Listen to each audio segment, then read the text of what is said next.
pona site oyo bomoko ya mboka nazangi maloba oloba mais nazo senti na motema nanga eza site moko yo kende musika yango na pamboli visionnaire nango pe na pamboli ba collaborateur nyonso nzamba pesa bino ba makoki place bozai ko suka nzamba mema bino likolo nzamba mema bino vraiment likolo nzamba baksela bino ya mingi ngalo kwa prophète na pamba.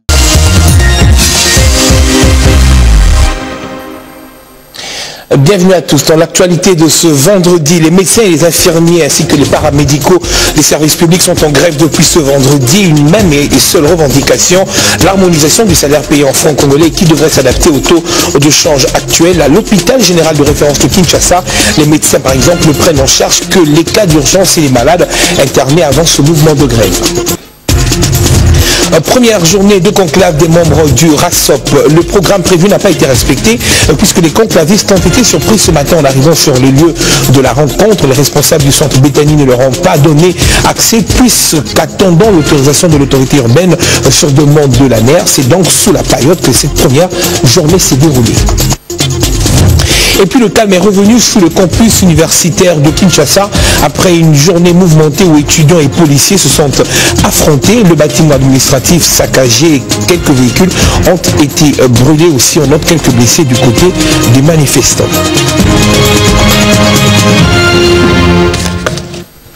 Bienvenue à tous. La tension débutée depuis le jeudi soir s'est poursuivie ce vendredi à l'université de Kinshasa. Une altercation donc entre forces de l'ordre et les étudiants avec quelques dommages collatéraux. Par exemple, le bâtiment administratif a été saccagé, des véhicules ont été brûlés. Aussi, on note, je vous le disais, quelques blessés du côté des manifestants. Et les étudiants qui étaient interpellés ont été libérés. Toutefois, le ministre de l'Enseignement supérieur et universitaire Steve Mekai appelle les étudiants à garder leur calme et privilégier la tenue de la session de fin d'année en cours. On l'écoute. Tout a commencé hier, parce qu'on cherchait la civique qui s'était cachée à l'Unikin. Quelques étudiants qui voulaient réagir, on avait pris pour calmer la situation, pour raison d'enquête. Alors, ce qui fait que ce matin, les étudiants des sciences, où ils étudient, ont commencé à manifester pour réclamer leur libération. Mais déjà, le matin, j'avais pris contact avec le chef de la police, j'avais obtenu leur libération. Mais c'est encore arrivé à l'Unikin. Voilà pourquoi il y a eu ce débordement de la part des étudiants qui ont commencé à casser les vitres du bâtiment administratif, à s'attaquer aux voitures des professeurs, ainsi de suite. Alors c'est par la suite que nous avons demandé qu'il y ait une intervention pour établir l'ordre. Mais si la situation est en train de se calmer. Non, les salles n'étaient pas fermées parce que le matin, les étudiants étaient bel et bien dans des salles. Mais ce sont les étudiants de la faculté de sciences qui ont commencé à entrer pour faire sortir leurs collègues. Mais sinon, tout était en ordre pour qu'il y ait les examens d'aujourd'hui. C'était pas que on a fermé les salles. En tout cas, nous prenons toutes dispositions pour que l'année se clôture le 31 de ce mois. Je crois que le système ne va pas déranger. Tout ce que je peux faire, c'est lancer un appel au calme en direction des étudiants parce qu'ils risquent de perturber même leurs propres examens l'année académique. J'espère qu'ils sont tout à fait raisonnables et comme leurs collègues sont libérés, il y aura du calme et puis on va poursuivre les examens normalement.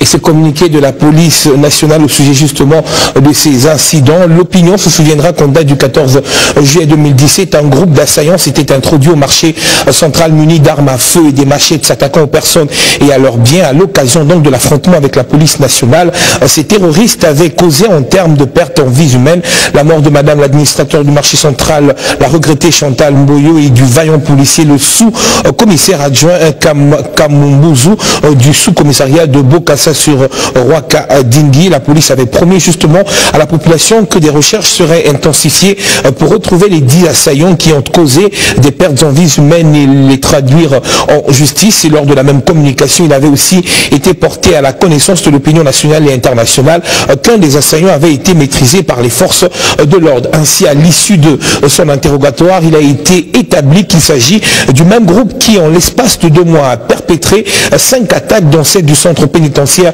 et de rééducation de Kinshasa, CPRK en sigle, du parquet de Matete et de l'état-major du commissariat urbain de Mongafula, de l'état-major du commissariat urbain de la Funa. Les informations parvenues à la police nationale congolaise signalaient également l'infiltration et la présence dans les environs de l'université de Kinshasa du cerveau moteur des tueries du marché central et de ses complices qui avaient trouvé refuge dans le quartier Mboukou. Sans attendre, donc les forces de l'ordre ont été dépêchées pour s'enquérir de cette situation grâce aux informations fournies par la population quinoise. Les éléments de la police nationale ont donc mené cette opération, mis hors d'état de nuire la pièce maîtresse de toutes ces attaques. Aussi, la police nationale congolaise donc sollicite la collaboration des étudiants avec le service de l'ordre pour davantage dénoncer les bandits qui cherchent à trouver refuge dans les péripéties de l'université de Kinshasa pour semer la confusion et le désordre en se faisant passer pour les étudiants alors qu'ils ne sont que des intellectuels, alors que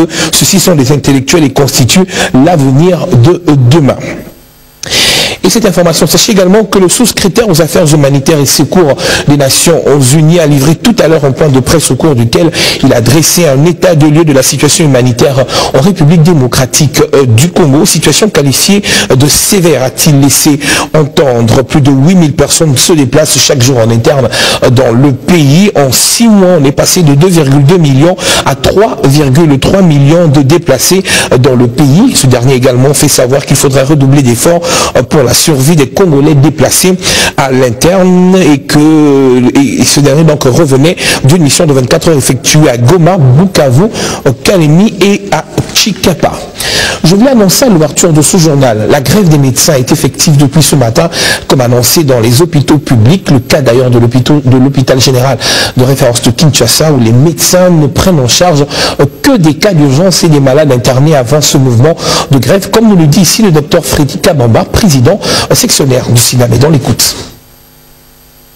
Le mot d'ordre lancé par le secrétaire exécutif national a été globalement respecté. Donc ça veut dire que nous sommes dans la grève sous forme d'un service minimum. Ça veut dire tout simplement que les urgences, le centre de transfusion et le malade qui sont en hospitalisation sont régulièrement suivis et pris en charge. Les nouveaux cas, nous les prenons en fonction de leur état. Donc si c'est pratiquement une maladie qui est tout à fait aiguë, nous la prenons. C'est un ventre affamé, n'a point d'oreille. Comment voulez-vous qu'un médecin travaille, un médecin qui travaille, puisse tomber devant le malade qu'il est en train de prendre en charge? Le malade n'acceptera pas que celui-là les touche sur le corps. Les infirmiers et les paramédicaux, eux aussi, ont entamé un mouvement de grève ce vendredi. Décision prise également toujours à l'issue d'une assemblée générale tenue par les délégués. Je vous propose ici de suivre Corneille Kamba. Il est le président provincial de la solidarité des infirmiers du Congo. Vous savez qu'il y a un mouvement de grève qui a été lancé depuis hier, de commun accord avec tous les syndicats du secteur santé, médecins, techniciens, infirmiers, tout le monde y compris. Et alors aujourd'hui c'était le cas de la COSIC, Confédération des syndicats des infirmiers du Congo, pour prendre une décision de la manière dont on doit encadrer les infirmiers par rapport à la grève qui commence le lundi 24 juillet 2017. Les revendications sont telles que nous l'avons tous suivi à la télé, à la radio, que l'État congolais, par l'autorité budgétaire, avait déjà voté une loi pour dire que le fonctionnaire devrait toucher leur rémunération au réajustement du taux de 14,250. Nous avons remarqué que le listing du mois de juillet sont sortis sans qu'il y ait cet réajustement. Et nous avons pensé que ça c'était une injustice parce que plusieurs fois nous avons signé des protocoles d'accord avec l'État congolais qui n'a jamais été exécuté. Et cette fois ici, nous leur avons demandé pourquoi ils ne nous ont pas payé par rapport à ce qu'eux-mêmes s'étaient convenus. Ils ne nous disent rien et nous pensons que cette fois-ci, nous voulons arrêter le travail jusqu'au moment où ils vont réaliser l'obligation telle qu'eux-mêmes s'étaient convenus au niveau du gouvernement et du Parlement. Je l'ai dit à l'ouverture de ce journal, les membres du RASOP ont été surpris ce matin en arrivant sur les lieux du centre Béthanie où devait se tenir le conclave. Les responsables du centre Béthanie ne leur ont pas donné accès puisqu'attendant l'autorisation de l'autorité urbaine sur demande de la NER. C'est donc sous la période que cette première journée s'est déroulée. Toutefois, les conclavistes ont bel et bien débuté leur programme, comme nous le dit ici Peter Kazetti. toujours au centre Béthanie. Bien que la porte a été fermée, nous avons décidé de nous réunir tous les paillotes qui étaient dehors et tout s'est bien déroulé. Aujourd'hui, rien n'a été décidé. On a fait des déclarations générales. Chaque parti a exprimé ses positions et ses envies par rapport à la feuille de route que nous allons devoir adopter à la fin des travaux. Et grosso modo, il s'est dégagé que les membres du rassemblement tiennent à l'application de l'accord et au respect du délai pour organiser les élections, mais aussi nous sommes unanimement d'accord que Joseph Kabila constitue désormais un blocage pour l'avancement de notre pays vers son développement. L'événement survenu le vendredi dernier au marché central de Kinshasa, je le rappelle, occasionnant la mort de l'administrateur de ce centre commercial, préoccupe au plus haut point les femmes congolaises. Et réagissant face à cette situation, Gwedayav, activiste des droits des femmes, appelle tous les Congolais à bannir cette manière de faire, puisque très souvent ce sont les femmes qui sont victimes. On l'écoute. J'ai été choquée d'abord par la violence de l'acte en soi et paix à l'âme de toutes ces victimes-là. Mais au-delà de ça, c'est une violence qui touche spécifiquement à la femme. On ne peut plus se taire parce que ce n'est plus à Béni, ce n'est pas au Kassai, ça se passe exactement sous nos yeux ici, à Kinshasa. Et une femme qui était au travail a été sauvagement abattue. Et au-delà de ça, on a fait une mise en scène macabre de son corps, des distributions des images après la mort qui sont vraiment révoltantes parce qu'on se doit un respect dans la mort. Et par rapport au combat des femmes pour le développement, c'est un très mauvais coup. Et le silence de tout un pays m'inquiète parce que nous devons dire non de façon très audible et très claire. Non seulement le gouvernement, les activistes, mais nous-mêmes, le peuple, on doit dire non. Parce que quand on s'attaque comme ça à la femme, c'est tout un pays qu'on veut mettre à terre. Le terrorisme, parce que moi j'appelle ça du terrorisme, n'aura pas raison de nous. On a eu peur, on ne se laissera pas faire. Il faut que les femmes manifestent. Quand je dis manifeste, c'est pas seulement dans la rue. De dire non, c'est déjà un acte de combat. On ne veut pas de ces violences chez nous sur les femmes. J'appelle Madame Mabunda, qui est dans une structure pour lutter contre les violences des femmes. J'en appelle au gouverneur de la ville, M. Kimbuta. J'en appelle à toutes les femmes, quels que soient leurs horizons, l'opposition, la mouvance présidentielle, même celles qui sont apolitiques comme moi, nous devons dire quelque chose. Quand ça s'est passé au Nigeria, il y a eu un tag pour les filles de Chibok. Le monde entier s'est ému. Ce qui se passe au Congo aujourd'hui ne doit pas seulement émouvoir les gens de l'étranger. Nous devons être en premier pour dire que ce n'est pas possible.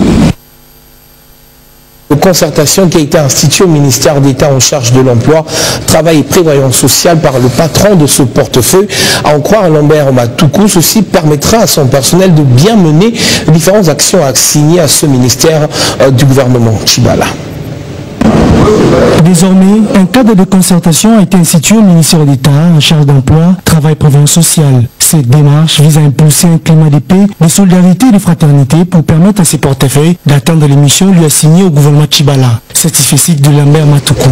Tout le monde est d'accord que pour que nous résolvions les problèmes qui se posent à nous, il faut qu'un cadre de concertation, de suivi et d'évaluation soit mis en place au sein du ministère. Et la deuxième recommandation,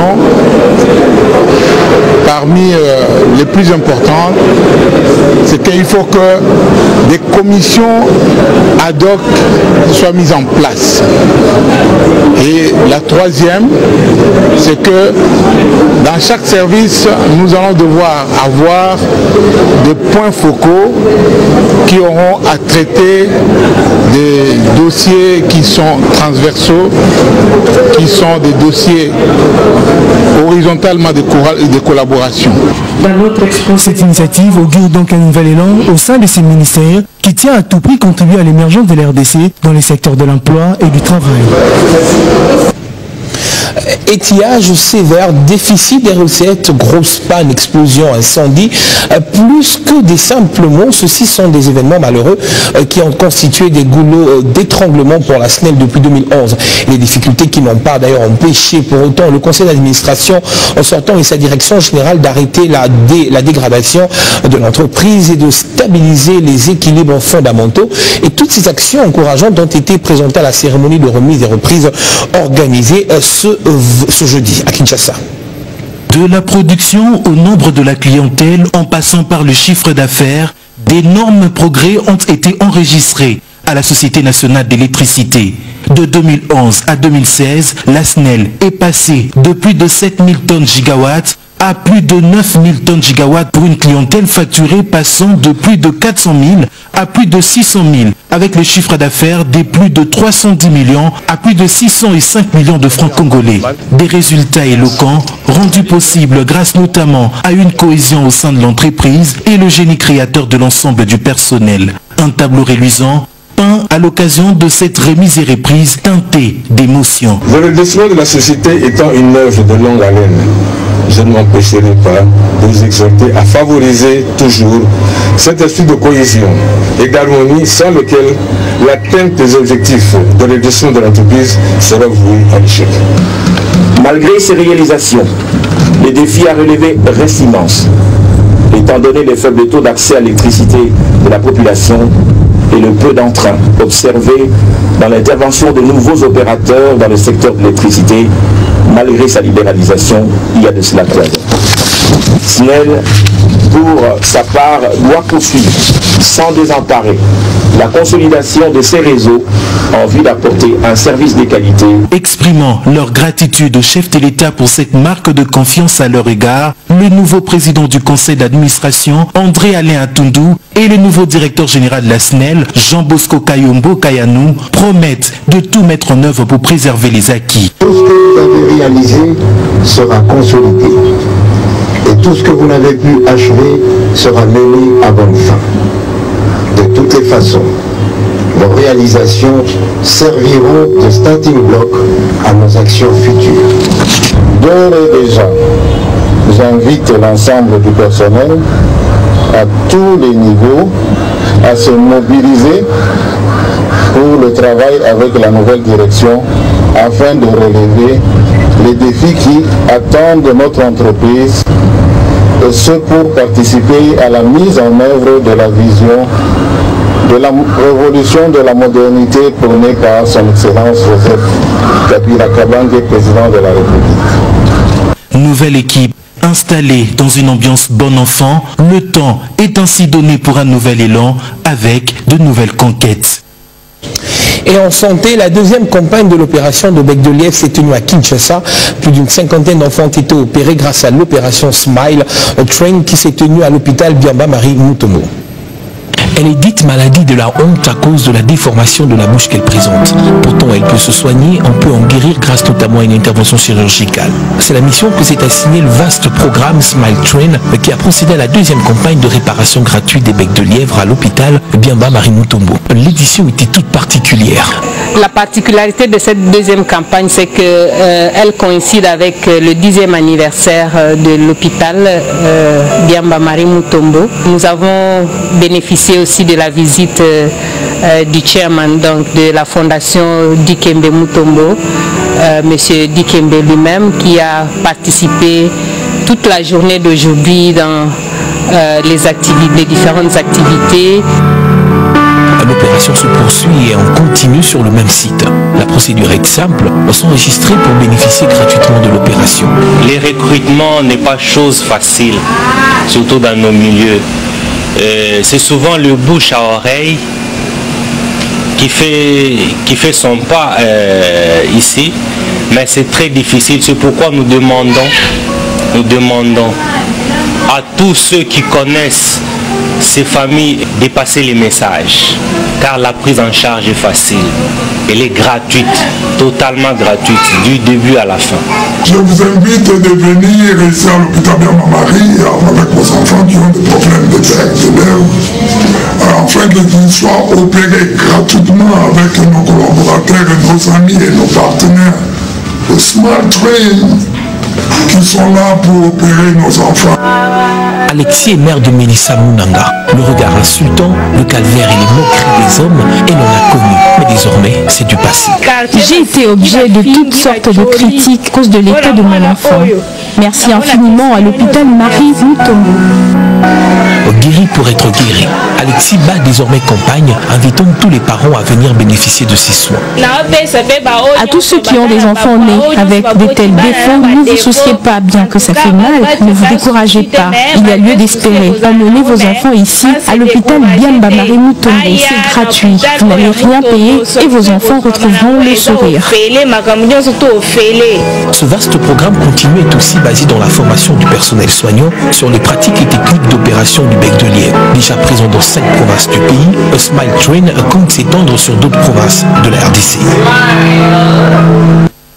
Actualité en province, d'abord dans le Nord Kivu, précisément à Béni où le vice-gouverneur de la province s'est dit très optimiste quant à la libération très prochaine des deux prêtres enlevés, je vous rappelle, la semaine dernière. Toutefois, il promet de tout mettre en œuvre pour que pareil cas ne se répète plus. Des mesures sécuritaires sont déjà prises dans les territoires des Béni et Lubero ainsi que les villes des Béni et Butembo par les autorités provinciales. Pour les vice-gouverneurs du Nord Kivu, Fele Lutaïchirois, les maires et les administrateurs et autres autorités sont mobilisés pour pouvoir pacifier cette partie est de la RDC à l'issue de cette mission d'itinérance. Des dispositions ont été prises eu égard aux comités entitaires de sécurité, mais également pour ce qui revient à l'autorité provinciale, il y a des dispositions prises déjà ici et d'autres qui vont être communiquées après restitution au niveau entitaire, c'est-à-dire Assemblée provinciale à Goma et également au niveau de tout le gouvernement. Aussi, sachez qu'une vingtaine de journalistes ont participé ce vendredi au forum de la contribution des radios communautaires et associatives du Nord Kivu sur le processus électoral, rencontre organisée par l'Observatoire de la liberté de la presse africaine. Patricia Louassine, son reportage. Nous organisons un forum sur la contribution des radios communautaires au processus électoral. C'est un sujet qui est d'actualité parce que les Congolais parlent de plus en plus des élections. Il y a des jours, vous avez suivi que la Commission nationale électorale indépendante a publié un calendrier. Voudrait organiser des élections de gouverneurs. Et tous les jours, on nous tape sur les oreilles qu'on doit avoir les élections vers décembre. Les médias étant des canaux qui véhiculent des messages et des politiciens, ainsi que les desiderata de la population, il est important que les médias réfléchissent sur leur contribution à la réussite d'un processus électoral que nous tous nous voulons apaiser. Nous ne voudrons pas que les élections que nous aurons dans les semaines prochaines débouchent sur des violences parce que les médias n'ont pas fait leur travail. Et toujours au chapitre électoral, à quelques jours de la fin de l'opération d'enrôlement et d'identification des électeurs dans la province de la Lomami, le gouverneur Patrice Kamanda sensibilise ses administrés à l'enrôlement massif.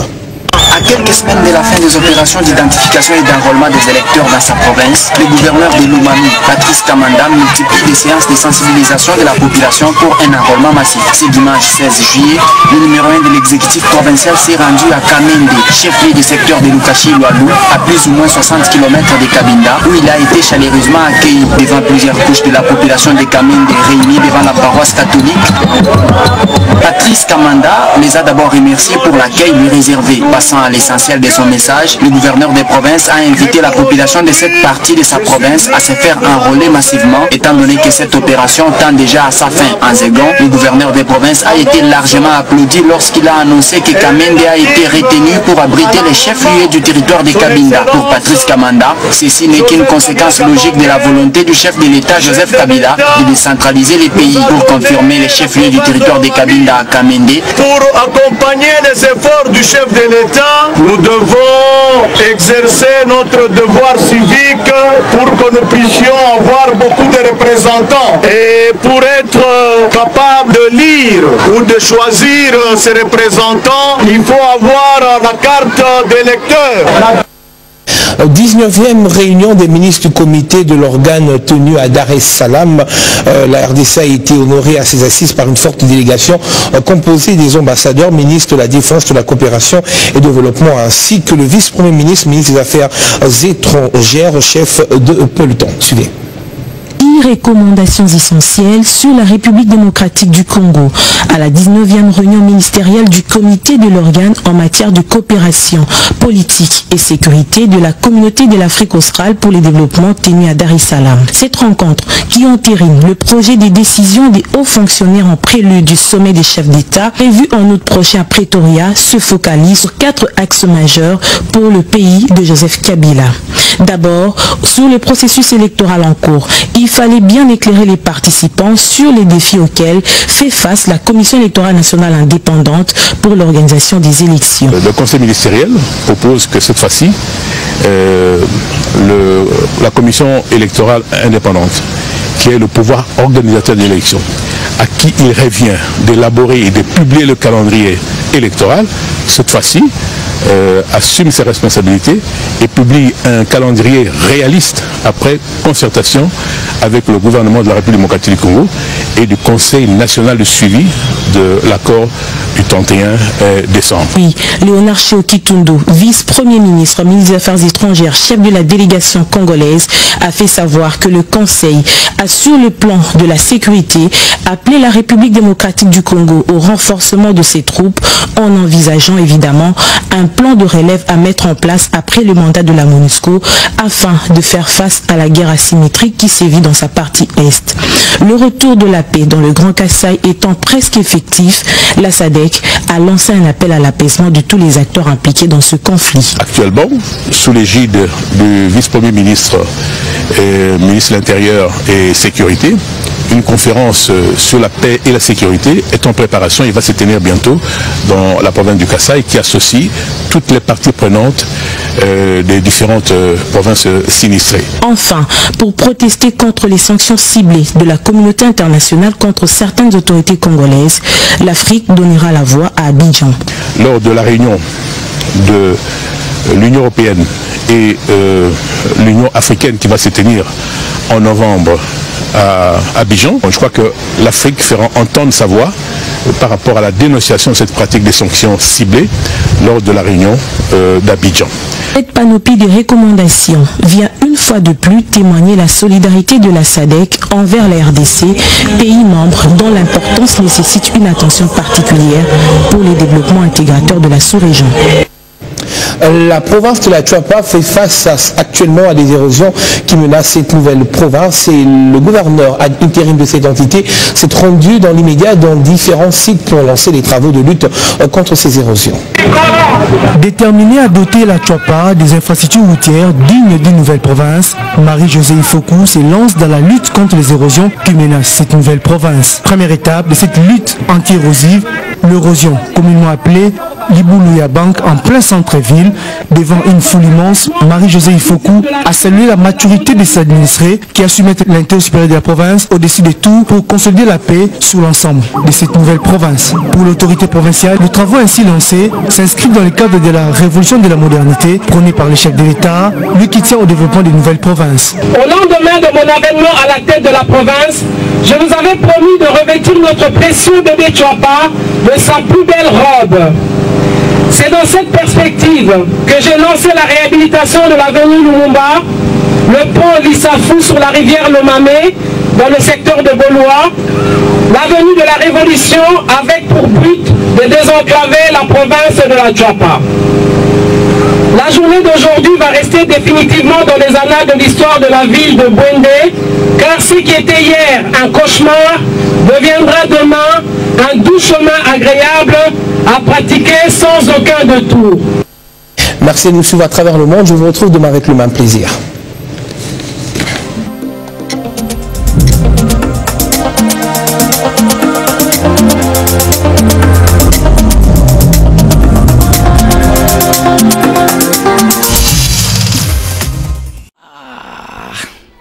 Pona site oyo bomoko ya mboka nazangi maloba oloba mais nazo senti na motema nanga qui est un site moro qui est musika. Yango na pamboli visionnaire nango, pe na pamboli ba collaborateur nyonso. Nzamba pesa bino ba makoki. Place bozai ko suka. Nzamba mema bino likolo. Nzamba mema bino vraiment likolo. Nzamba baksela bino ya mingi. Ngalo kwa prophète na pamboli.